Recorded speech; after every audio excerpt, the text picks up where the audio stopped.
And we are live. Good morning, hearty good morning to everyone.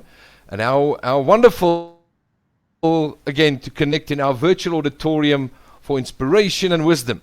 And welcome on this 180th day of lockdown to Mill Park Business School's second episode in our Leaders of Africa webinar series for the month of September. And it's my pleasure today to introduce our guest, Jayshree Naidu, who will share from a vast experience and insights on entrepreneurship as a key driver of sustained and inclusive economic growth. So looking forward to it. So colleagues and friends, Jayshree is a thought leader on innovation and entrepreneurship and the CEO of Youth Innovation Entrepreneurship Design Institute, or YIDI for short. That's kind of how I've pronounced the abbreviation, which is a company that focuses on innovation and strategy consulting, incubation design and management, entrepreneurship and supply development, and digital and e-learning solutions. She was recently identified as one of Fast Company South Africa's most creative people in business for putting entrepreneurs first, and also an inspiring 50 South Africa winner for women in STEM. And in 2020, she was identified as one of the top 500 African doers by Tropics magazine. Jayshree is a professional speaker and has presented at several public and company conferences, both locally and internationally, and has been featured in several magazines, including the CEO magazine, SA Innovator, Destiny, Fast Company, and has published in the Innovation Journal. Jayshree is also a guest lecturer at various South African universities on the topics of innovation, incubation, strategy, and digital disruption, and previously identified as one of the top 25 global fintech influencers. Jayshree, thank you for spending time with us this morning. We're really looking forward to your insights, and it's such a pleasure, especially also that you're one of our esteemed alumni, and changing the world wherever you go. Really a pleasure and an honor. And I now hand over to you. Looking forward. Thank you, Jayshree. Thank you so much, Kobus. How lovely to be here with you today and to share this virtual stage with you. So, Kobus, I love the way you pronounce our business name. You said YIDI, which is so similar to Jedi. We actually refer to it as Yidi, but I much prefer the way you pronounce it. I might just have to steal that. To all of you that have joined us now or watching the recording later, as Kobus said, I run a company that focuses on entrepreneurship development. So I'm really fortunate that I get to spend every day with entrepreneurs and innovators, as well as intrapreneurs, focusing on their business ideas and taking their businesses to the next level.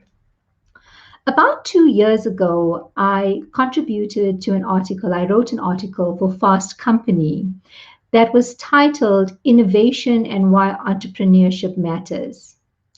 And in the article, I talk about this evolution of how we started focusing on this very fancy term, innovation, about 12 years ago in many corporates.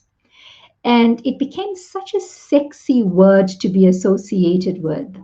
And if you could somehow weave that innovation into your title, you almost had supernatural powers. And why am I talking about innovation when the topic today is about entrepreneurship? So 2 things. We see entrepreneurship as a key driver of innovation. Innovation is the output of entrepreneurialism. Entrepreneurs are innovators. So these terms start becoming used interchangeably. And today I'm going to share some of my thoughts with you on how a focus on entrepreneurship has an impact on the economy as well as inclusivity. So I look forward to hearing from you. Please use the chat function to communicate with me throughout the session. I love my sessions to be as engaging as possible. And I know there will be a Q&A session that Kobus will facilitate a bit later on as well. Now, when we talk about innovation and entrepreneurship, we look at where do we concentrate our efforts? There's a slide that Michaela will pull up in a little. Oh, it's on our screens already. Thank you, Michaela, for sharing that. So if we look at a focus on entrepreneurship, there are several areas that we need to focus our efforts on. The first that I'd like to touch on before I get to the poll question, because I'd like to just share with you my thoughts on this space before I get into the detail, is how do we embrace the concept of entrepreneurship and how do we infuse entrepreneurship into the education space? And when I talk about education, I'm referring to both basic and higher education. So within basic education, there are several focus areas that we have come across. One of the organizations that I had the privilege of being a board member on was the Junior Achievers South Africa. And Junior Achievement is a global organization that focuses on embedding a mindset and providing the skills for entrepreneurship at a high school level. So they start from as early as grade 7 and the programs run up to grade 11. Now, in as early as 2013, the European Union launched an entrepreneurship action plan. And one of the stats within that action plan was 15 to 20% of students who participate in a mini company program in secondary school will later start their own company. And I just want to attest to this with some of the work we have seen in entrepreneurship development programs that we run, how many of these entrepreneurs actually come from entities like JASA. So they've been exposed to entrepreneurship at a school level and it has stuck with them. Some of the more successful youth entrepreneurs that we are currently engaging with and we are currently growing as an organization have had some sort of program that they were involved in at either high school and even sometimes at primary school that exposed them to the values of entrepreneurship. Now, here I'm not referring to just market days. Many of you may have had kids or you have seen your nephews and nieces or youngsters participate in market days. And market days are amazing because it encourages you to create something, sell something, make a profit, and move on.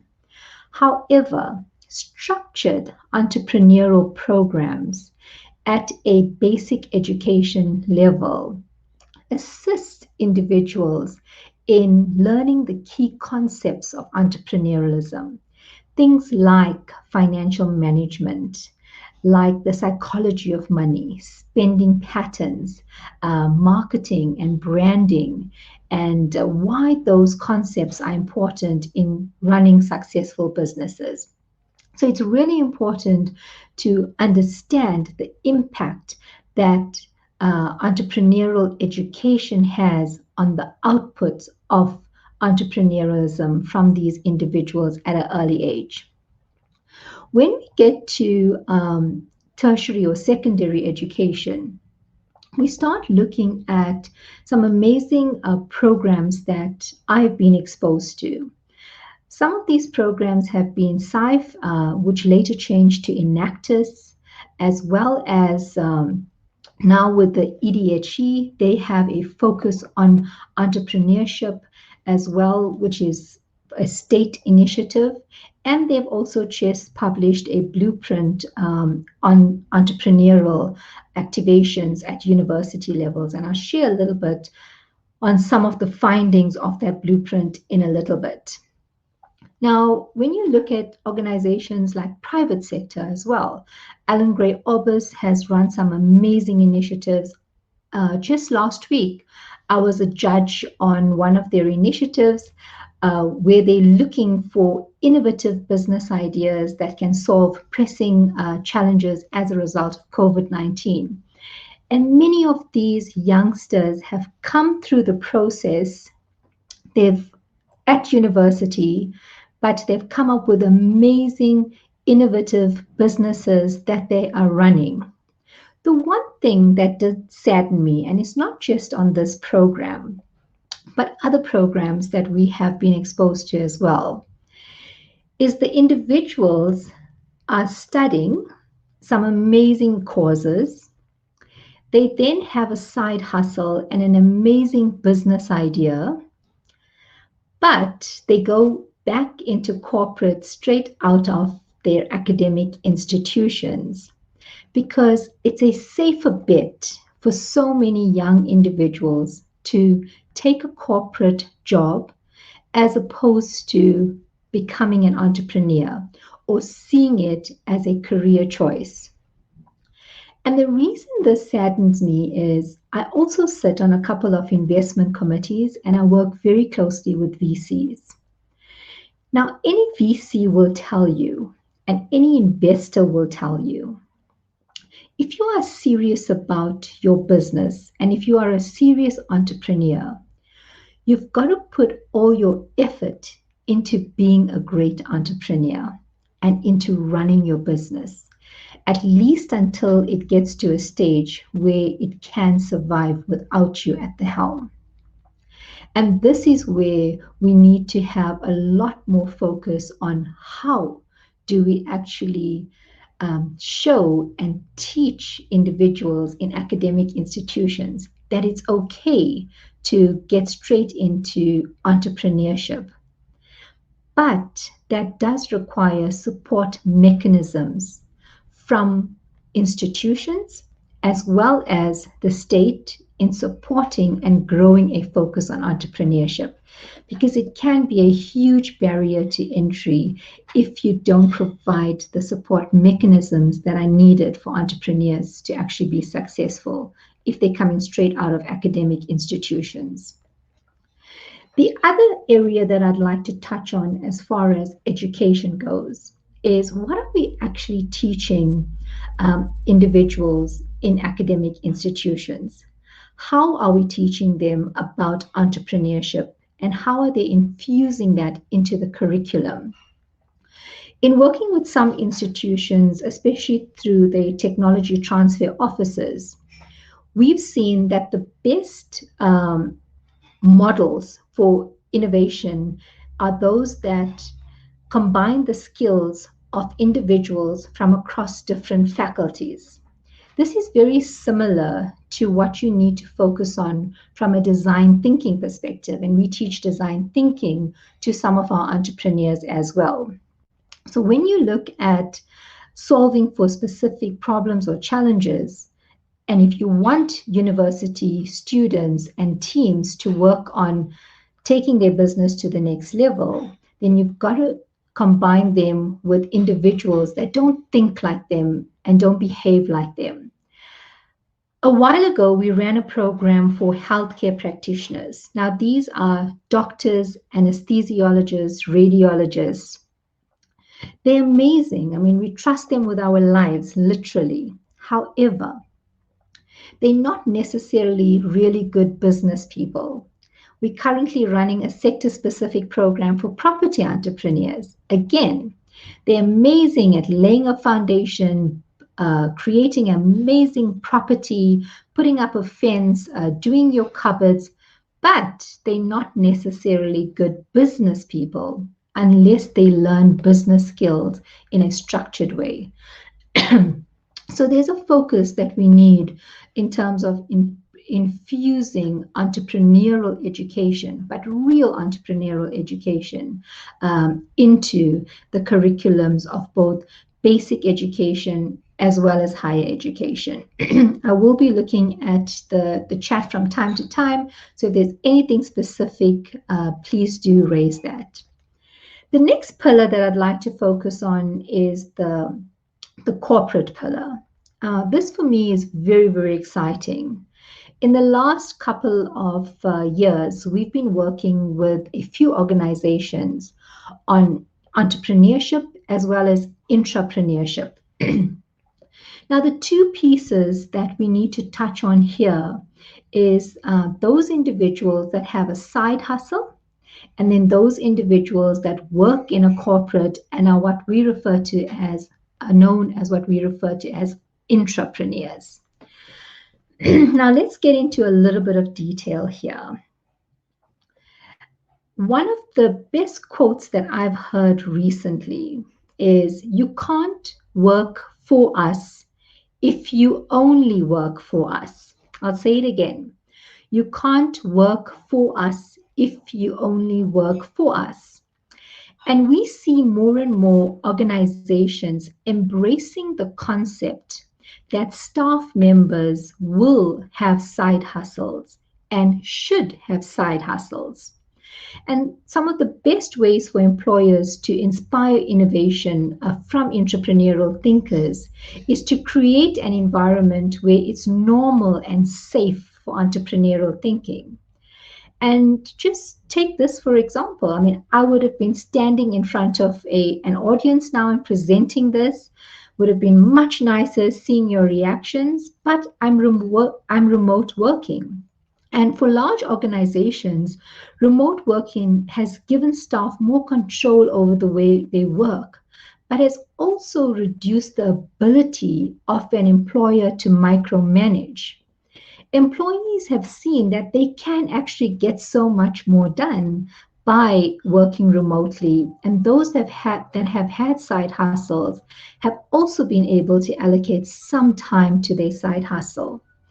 By no means am I saying take away from your company resources and exploit the system to focus on your side hustle.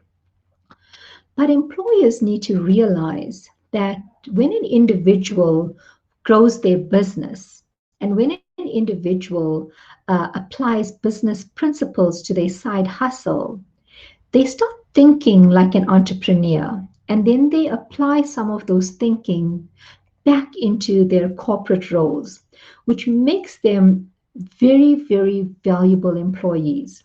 Because if you think like a startup, you manage your business unit like a startup. You'll start looking at cost saving processes, improving methodologies, embracing new concepts and innovations. And you will just apply those learnings across your existing role.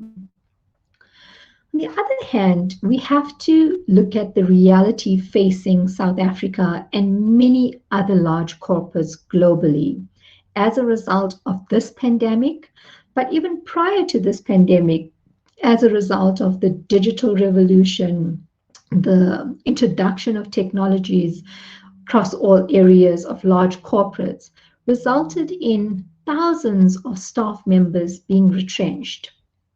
And we know this firsthand because we run a program for two of the large banks in South Africa. And over the last year and a half, we have delivered this for over 300 staff members that have been retrenched as a result of operational efficiency models that these institutions were trying to implement. Now, what happens when you're retrenched? Your whole sense of self has been depleted. Also, you are thrown out into a new world of work, and entrepreneurship becomes something that you fall back on. But you fall back onto something that you have no skills to actually deliver upon. And that's the reason these programs become so critical to the success of entrepreneurship as well as creating sustainable entrepreneurs.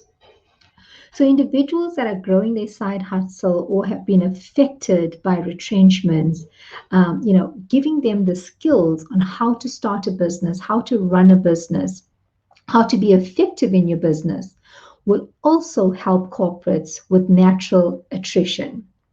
Because here's a glimpse into our world. We see it firsthand that if you are an entrepreneur, Or if you're a closet entrepreneur, so you know you want to be an entrepreneur, but you are stuck to the shackles of corporate because of all of the perceived security that comes with it. And I say perceived because no job in corporate is guaranteed, just like success is not guaranteed if you're an entrepreneur. So, with all of this that's happening within large corporates, if you understand that a staff member that's passionate about entrepreneurship is growing their side hustle, will someday leave your organization. If you provided the tools and the skills and the frameworks, guess what? That individual becomes loyal to your organization, but they're also contributing to the economy, and it's natural attrition. People will leave because they want to, not because they have to, because they've been retrenched. And those that leave will be in a better position because they've set themselves up with a runway, with the necessary skills that you have given them. The next part to a corporate focus is what we refer to as intrapreneurs. Now, there's a difference between intrapreneurs and staff members who are running a side hustle. Entrepreneurs are those individuals that are innovators within a large corporate. They're looking for new products and processes for the organization that they are employed in. And it's as important to place a focus on intrapreneurs as it is those that have a side hustle, because entrepreneurs help keep your organization at the cutting edge of technology breakthroughs, at the cutting edge of doing things differently. And these individuals are the ones that will ensure your long term sustainability. Here we run a couple of programs, and it's not about us running these programs. It's about what organizations can do for their staff. So look for organizations that can help you teach your entrepreneurs about business principles. So I'll use an example. A financial services organization has recently procured our services to run an innovation accelerator. The Innovation Accelerator is targeted to technology businesses. So we would not teach these individuals financial management necessarily because they already have those skills, but they would need to learn key concepts like prototyping and design thinking and doing a pitch deck. So you give them all the skills they need to actually come up with a business idea that can be commercialized. What else is important here is to ensure that they learn the mindset of an entrepreneur. And this is a little bit more tricky. Because very often, when you work in a corporate, you clock in at 8, you clock out at 5, and that's it. Even when you're working remotely, you put your bottom PJs on and a formal tops at the top. You comb your hair, put on some makeup, get in front of your camera, you run a session, and at the end of that, at the end of a day of meetings, you log off, you're cooking, you're cleaning, you're taking care of the kids. But if you really want to teach entrepreneurship, these individuals have to realize that there is no such thing as an 8 to 5. I may start at 10, I may end at 3, but then I continue working on my business idea until 11 at night or on the weekend. So, as part of this thinking process, we've even pushed individuals to participate on some of the conversations as a result of on weekends as well as in the evenings as well. And then the last pillar that I want to focus on, and by no means is this the least important, is the types of entrepreneurs that currently exist. Now, we see entrepreneurs as being either an established entrepreneur or an aspiring entrepreneurs. And a community of entrepreneurs or culture of entrepreneurship can significantly lift the prospects of an entire region. And I mean, most experts believe that this is fundamental to social economic prosperity, and this includes job creation. So, One of the studies that I recently came across says that in many economies, more than 40 or 50% of new jobs are actually created through new enterprises. And this won't be a surprise to anyone that's dialed in on this conversation. However, I would like to stress that we need to do a lot more to cultivate, especially around women's entrepreneurial aspirations, youth entrepreneurship activations. And each of these have to be structured differently in order to deliver maximum value. So township programs, especially living in a developing country. I know as South Africans, we are very often confused, but we are still in a developing country. So what are we doing to address some of those issues at a township level, micro entrepreneurs, as well as running programs for people with disabilities? Me and Jay, who is my better half and business partner, and I, we're just brainstorming. We've taken our content online, but it's not suited to people with disabilities. And we are looking now at including things like subtitles as well as audio recordings of all of the text to speech, so we can make it available to individuals that are sight impaired or hearing impaired, so they can get access to that content. But in South Africa, we're also dealing with the challenges of access to data, and the high costs of data. So that becomes a barrier. As soon as you offer something online, doesn't mean it's accessible to everyone. So for me, it's also really important to start looking at how we create partnerships across the entrepreneurship ecosystem to offer value to individuals in terms of zero rating data cost, especially when it comes to entrepreneurial education, and especially for aspiring entrepreneurs. And then with established entrepreneurs, we are fortunate that we run programs across the spectrum from entrepreneurs turning over 500,000 to 20 million per annum. However, even with these established entrepreneurs, there are specific interventions that are required to ensure that they are able to contribute effectively to the economy. And these structured programs cannot just be a tick box exercise from an enterprise development perspective. It has to include key areas like access to markets, as well as access to development and access to resources. And large corporates are ideally positioned to ensure that they make some of their resources that they have at their disposal available to entrepreneurs. So let's just look at Millpark. Millpark is an institution. It has classrooms. Are those classrooms being used on the weekends? Can it be used on the weekends or on the evenings so that entrepreneurs could come in, either network or access content using your Wi-Fi? And the same with large corporates. Now, many institutions, and there is a lot of debate in the space on the success of corporate incubators and accelerators, and the high failure rate of some of these institutions as well. My views on this is to have a structured approach to innovation and acceleration. It cannot be something you do on the side, a tick box exercise, a pretty space that has got fancy stuff in it for innovators and entrepreneurs.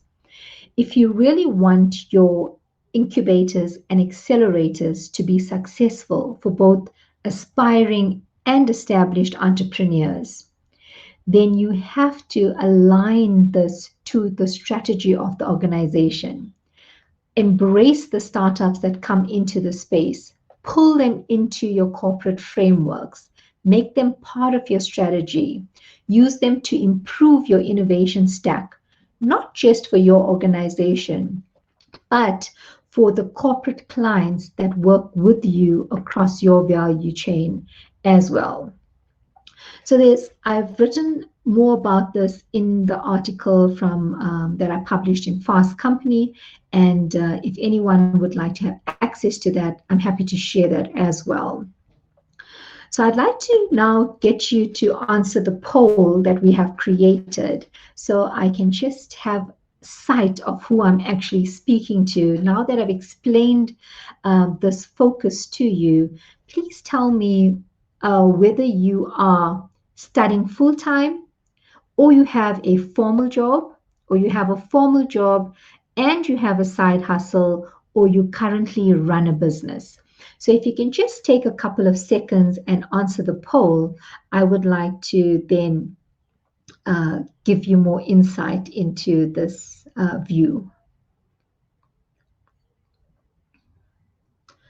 Okay, so we see the majority of you have a formal job. Um, my deepest sympathies, I'm just kidding. So I've had a formal job for the better part of my career, over 20 years, but I've always seen myself as an entrepreneur as well. Um, okay, and then some Okay, some of you have a formal job and you have a side hustle, which is amazing. And I see Sanam says, we understand the pain you are referring to. I spoke about being a closet entrepreneur. And it's one of my favorite terms that I use very, very often because I've come across so many individuals that have amazing business ideas, but they're just too afraid to leave corporate. And unfortunately, sometimes it just frizzles away as they progress through their careers. So thank you for sharing those results of the poll. I want to go back to education. One of the frameworks that I came across was a framework for 21st century skills as a result of COVID 19. And the reason I'd like to just touch on this framework, it's fascinating that, and it was published by the World Economic Forum. It's called 21st Century Skills Lifelong Learning. Resetting the way we teach science is vital for all our futures. They touch on three specific pillars. The first pillar they talk to is foundational literacies. The second is competencies, and the third is character qualities. Now, under foundational literacies was obviously literacy, numeracy, scientific literacy, ICT literacy, financial and cultural. But what really, really impressed me was the middle pillar where they talk about competencies. And here they talk about critical thinking and problem solving, creativity, communication, and collaboration. And on character qualities, they talk about curiosity, initiative, persistence, adaptability, and leadership, as well as social and cultural awareness. Now, why do I say this model fascinates me is if we take this model and we superimpose it over the work we do in developing entrepreneurs, there's almost a 90% correlation of the focus areas, especially in the form of critical thinking, problem solving, creativity, and communication, as well as financial literacy. And this correlation just shows that we have to get the education space right with the right level of focus. And if we put the effort into educating the youth as well as within higher education, the key skills and traits that are required for entrepreneurship, the work that we have to do as entrepreneurship development practitioners becomes much lighter. It can focus on things like strategic growth initiatives, helping entrepreneurs with mentoring and technical mentoring, instead of us having to go back and touch on the basics from an entrepreneurial education perspective. And if this is a model that is adopted as published by the World Economic Forum, it will be very interesting to see how it has an impact on the outputs from an entrepreneurial activation perspective. So I'm looking forward to watching the space to see if, as academic institutions and education providers, we can do a lot more than just kidpreneur programs and craft boxes and market days, and at a university level, just focusing on things like idea jams and coming up with competitions, and lots of academic institutions have competitions. So the study that was published by the Entrepreneurship Development Higher Education has shown that, and this was a baseline report that they actually publish, that 20% of institutions had entrepreneurship degree programs, 28% had courses, and 28% had explicit student activities. So, this for me is just very, very superficial and at a level where we're not getting into the details and actually what's needed to help students and the youth think about entrepreneurship as a career choice, as I mentioned earlier, as opposed to just looking at it as something they do because they have to. I mean, how many youngsters, and I know more youngsters now are looking at this, but how many youngsters do you know of that when you ask them, what do you want to be when you grow up? And the answer is, I want to be an entrepreneur. I want to contribute to the economy. I want to create jobs. I want to make a difference in someone's lives. And we find the entrepreneurs that are on our programs, this is how they actually feel, and this is the language they use every day. But they haven't come here by choice. The majority of entrepreneurs that we work with have come to this point as a result of something not working in their corporate lives. A lot of our successful entrepreneurs did work in corporate. They are now successful entrepreneurs. But entrepreneurship was not their first choice. And I'd love entrepreneurship to be a first choice for many so that we can see some of the impact that we have seen from entrepreneurs and how they have actually changed lives of so many individuals that they've actually had the privilege of touching. There are some qualifications that we have come across that we think should start becoming mainstream, but on closer evaluation of some of the content within those courses, it would still need a lot of work from actual entrepreneurs. So those courses include things like the new venture creation qualification, which I think is an amazing qualification, but it depends how it's delivered and who it's delivered by. We, if we want to change the way we look at entrepreneurship in the country, we need to take a lot closer look at the way we run entrepreneurship development programs as well, and ensure that they are delivered by technical experts, entrepreneurs for entrepreneurs, as opposed to textbook training on a lot of these key principles. So I want to just go over to the chat and Quibus. I know we said we would go up to around 10 past 11. So if there are any questions that you have come across, or if there's any conversations that you want to facilitate, I'd love to hear your thoughts as well. Absolutely, Jeffrey, thank you so much. This is a topic that's also very close to my heart. And there's not a point where one gets to say that I now know everything and all about entrepreneurship, because it's from people like you that also every day in the trenches firsthand are experiencing your lived experience and the lived experiences of the real life entrepreneurs.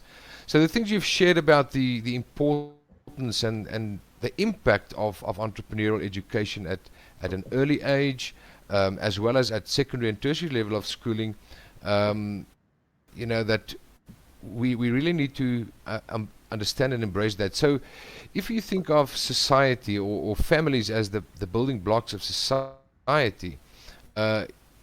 Also how one inculcates that orientation into the family setup, because so often now, we expect the schooling system, or the education system to do this on our behalf, and hopefully they will impart this, awaken this entrepreneurial giant in my kid, and he or she will become a Mark Zuckerberg or something to that effect. But I think it's something that must also already start at home. And you refer to that there needs to be more a focus on from the educational perspective, how we teach entrepreneurship, and those questions that you ask: what is it that we are teaching? How are we teaching this? And how are we integrating this into the curricula? Ourselves are experimenting with that as well, but by no means do we can learn so much more, especially how you take, as you refer to the textbook stuff, how do you immerse people more into the real world and getting close to it as possible. You also touched on the corporate, the corporate pillars, so to speak, and how it manifests in a corporate setting, with indicating the slight difference between entrepreneurship and intrapreneurship, which is also a fascinating domain of inquiry, if I can use that expression. And then I've made a note of what you refer to, along with this side hustle: you can't work for us if you only work for us. And I think that's also kind of a key takeaway for us all to really go and think and reflect on that.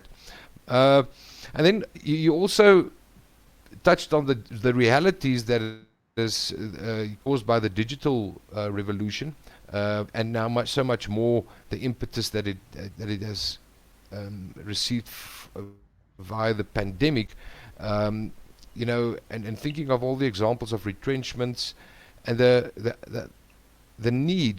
dire need of awakening entrepreneurship.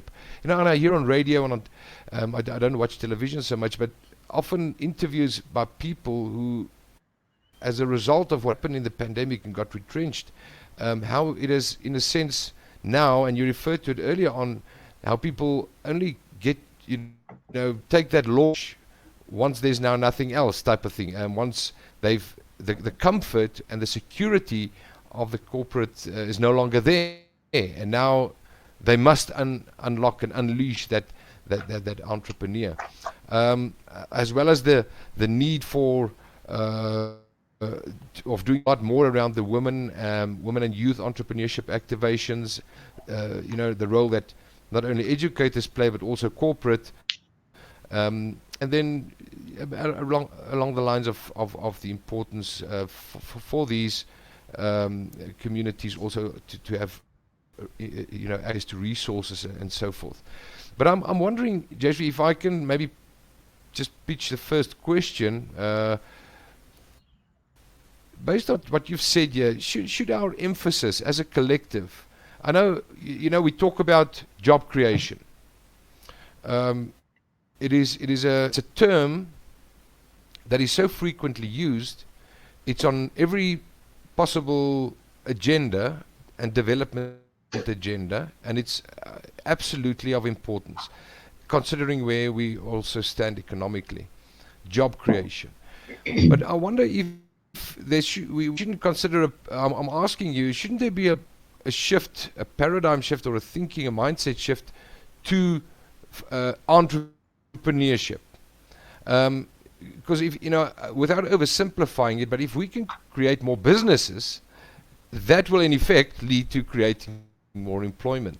So I'm wondering, if you're looking at, take a snapshot, a picture of South Africa today, the companies, the organizations that exist today, a lot of them are at a point in their growth where it's not just a question of pulling a lever and creating 1,000 more jobs. So in your view, shouldn't the emphasis then rather be on this, on entrepreneurship and creating new businesses? So, Koos, to answer your question, absolutely, because entrepreneurship if you focus your efforts on entrepreneurship, a result of that would be a reduction on unemployment because entrepreneurs will Yeah. employ more individuals as they grow and scale. Because even when you start looking at Yeah. graduates coming out of higher education institutions, there's a high level of failure in terms of them not being able to find formal employment, sometimes up to 4 years after completing their qualification. I mean, this is a huge challenge. But if we introduce a focus on entrepreneurship, I mean, we are nowhere close to the maturity levels of, like, for example, the European Union that has written this policy as far back as 2013 already, that focuses on entrepreneurial activations across all levels, including educational institutions, including how do they introduce it within corporates, for women, for people with disabilities. They've even gone as far as to look at a focus of entrepreneurship on immigrants that come into the country and those that are unemployed, as well as people with disability.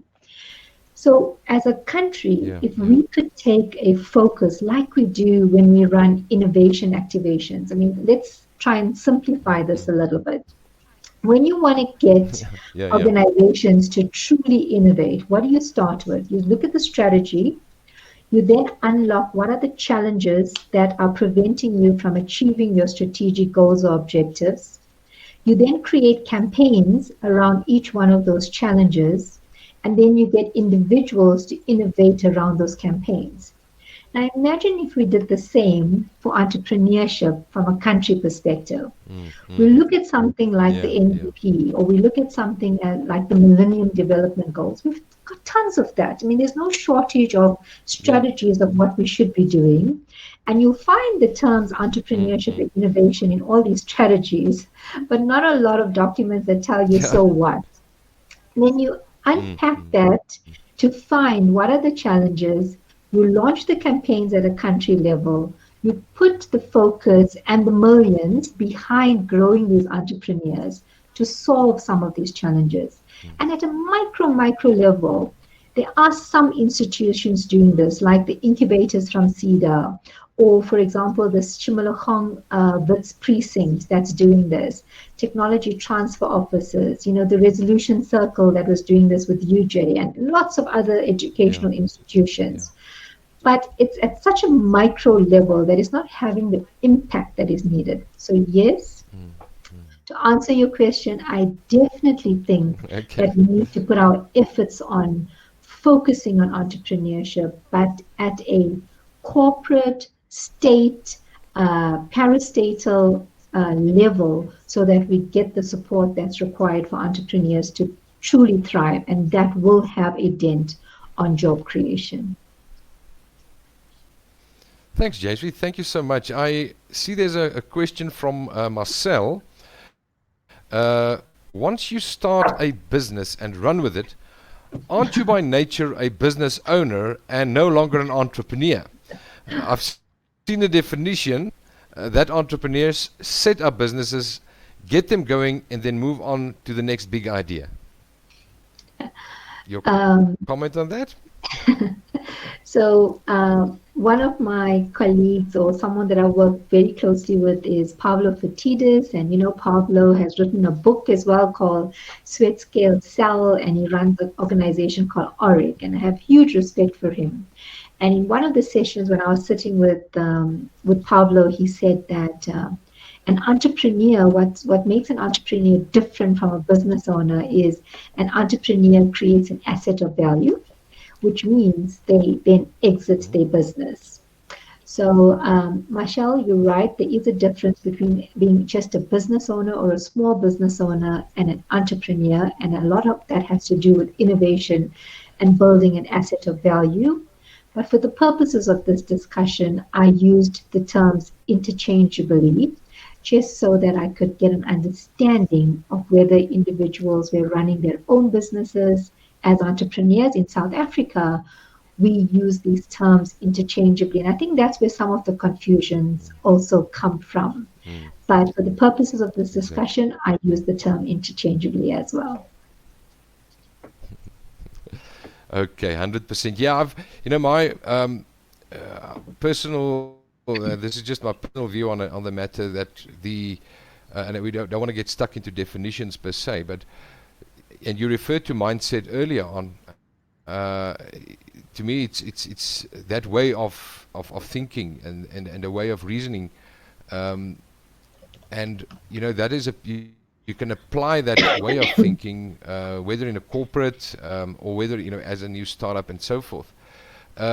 So just latching onto that, if we think of the annual GEM reports, I don't know if they still actually come out. I haven't actually seen the most recent one, but year after year, the kind of story is the same when they refer to comparisons, country comparisons, developing countries on what they talk about TEA, or total entrepreneurial activity. And one of the astonishing things that come through is that such a large part of South Africa's population uh, just simply don't believe that they can be entrepreneurs. And in your view, Jayshree, what can we do to change that mindset? So it depends where we're talking about, Cobus. And as I've mentioned, I think there's a different focus that's required on each of these pillars if you look at it from these pillars that I explained. At an education level, I Yeah. always maintain that we don't teach kids how to think. We teach them how not to think. Mm-hmm. So firstly, from an Yeah, yeah. education perspective, we need to change the mindset. We need to introduce real stories of real entrepreneurs that kids can relate to. They can't look like Elon Musk Yeah. and expect them to then relate, oh, Mm, I'm never mm. going to be an Elon Musk. So we've got to Yeah, start yeah, telling yeah. real stories of entrepreneurs at a school level, but then taking that case study teaching and teaching them how have they actually become successful. I mean, Robert Kiyosaki's book, Rich Dad, Poor Dad, it talks about how the mindset of an Yeah, yeah. individual was changed because that youngster was exposed to someone that thinks like an entrepreneur. Mm, So both my correct. kids think like entrepreneurs because in our home we are entrepreneurs. Now Yeah, imagine if you yeah, could yeah. do the same at school. It's teach that there. From a corporate perspective, it's a cultural drive that's required. If you want to get Mm, an mm. output of innovation and entrepreneurialism, you've got to embed it into your strategy. It's got to be part of your values. It's got to become part of your key strategic thrusts. It's got to be what you measured on across all levels. And it's not good enough for the CEO to say, I believe in innovation and entrepreneurship. It has to filter down to every level of managers because get what? Guess what? Managers manage Yeah, people. And unless they yeah. change their mindset and they measured on how they're actually achieving those innovation and entrepreneurship targets, they're not going to focus on it. And then with Yeah. entrepreneurs themselves, this is what we do every day. It's got to be targeted, structured approaches. It can't be off the shelf programs. It can't be textbook driven. It's got to be sector specific. It's got to bridge the technical skills gaps that exist. And if you find that you are working with a provider that's telling you, yes, I can deliver this and this is what it looks like, then please walk away very, very fast because that Yeah. organization should be understanding what are the key imperatives of that sector, engage with you to unlock what are those Mm, access to market opportunities, and then design a program that helps those individuals bridge the gap. A woman technology program or a woman's entrepreneurship development program looks very different from an entrepreneurship development mm. program.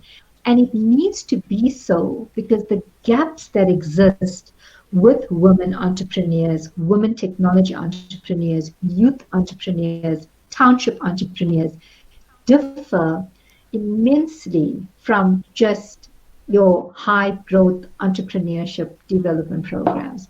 So to answer your questions, there are different approaches that's needed for each of these pillars to get the mindset on entrepreneurship right. Fantastic. Thank you so much. So what I hear is that there's not a blanket approach that you can take that would just apply to everybody, but rather a different orientation, Because based on different needs, people are at different stages of development, or or even geographically, or um, various other factors. Wonderful. I like that absolutely. So you know we're also very much now thinking on this SDGs, or the Sustainable Development Goals. And you said earlier on, you referred to the NDP, the Millennium Development Goals, and there are all these strategies and things, and how could that manifest into really changing the world.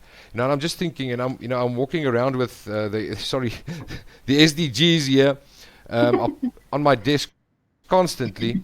Now there's 17 goals in them, and not one of the goals at the surface makes mention of the name entrepreneurship. But I would argue, along the things that Jayshree told us and shared with us today, that every single one of these goals can be impacted by entrepreneurship and can be influenced by entrepreneurship. When you talk about no poverty, zero hunger, good health and well-being, quality education, gender equality, in every one of those realms, there are not only social entrepreneurs, but entrepreneurs, or TREPs as they are often referred to, that's very active in those areas. So, if the word itself, you do find, if you're going to read into the deeper into it. But in your view, Jayshree, would you concur that entrepreneurship is a broad, and it's not a silver bullet approach that I'm talking about here, but in broad terms, that it has the potential to positively impact on all of these goals? What are your thoughts on that? Absolutely. And I've spent some time with that as well, given my development background. So I have spent some time on that as well as some of the other strategic frameworks. And absolutely, Koba. So let me answer your question by reading something that I wrote on LinkedIn a little while ago. I talked about the definitions of entrepreneurship, right? And so let me read this straight from my LinkedIn post. I said, since we live and breathe entrepreneurship, I'm always fascinated by the origin of this term. The word entrepreneur is born from the French, the verb entreprendre, which means to undertake, with entre coming from the Latin word meaning between, and prendere meaning to take. I'm also fascinated that entrepreneur sounds close to a Sanskrit word, which I didn't know, by the way, entrepreneur, which means self-motivation. And then according to Schumpeter, you see, I have to bring some of my academic stuff in here. Yeah. An entrepreneur is a person who is willing and able to convert a new idea or invention into a successful innovation. So there you have it. If we combine all of these, we have a smashing description of what an entrepreneur should be. An entrepreneur is self-motivated and ensures that he or she undertakes new opportunities and is able to convert these into successful innovations. And I would like to end it there from my side, because if you look at some of those goals, it ties into all of this, because entrepreneurship, innovation is the output of entrepreneurism. Entrepreneurs are innovators. How are we going to achieve some of those goals? By creating a dedicated focus and putting effort into entrepreneurship and innovation. Fantastic. I love it. Jayshree, and colleague, if you go and have a look at a profile on LinkedIn as well, you'll pick up a lot of insights from there as well. So there's a lot have been shared today, and as adults we learn reflectively, and you've given us a lot of food for thought that we can take away with us. So again, we are really, really thankful for the time you have invested in us and in the little community that sits around you in our virtual auditorium.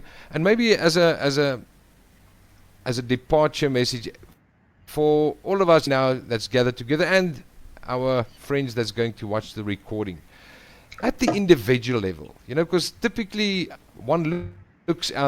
Um, but at the individual level, when I now think of me, what message have you got for each one of us at an individual level Okay. about about entrepreneurship? So the saddest thing for It's a me, Corbett, difficult. no, I know, and since the bulk of your individuals on the call are individuals that work in a corporate, the saddest thing for me is, and I talked about this in my TEDx talk, people are so much more than the jobs they do. The saddest thing for me is that not that these individuals lost their jobs, but they lost themselves to their jobs. So, my individual message to you, and this is from personal experience, if you have a passion for something, then make sure you invest in that passion. Because by investing in that passion, you're actually investing in yourself and your future. And not just from a financial perspective, but from a mental well being perspective. And it's just too scary for me to ever be dependent on a corporate or on an organization or on any other legal entity to have control over my destiny. So, my suggestion is focus on Fantastic. what makes you happy and what drives your purpose and your passion.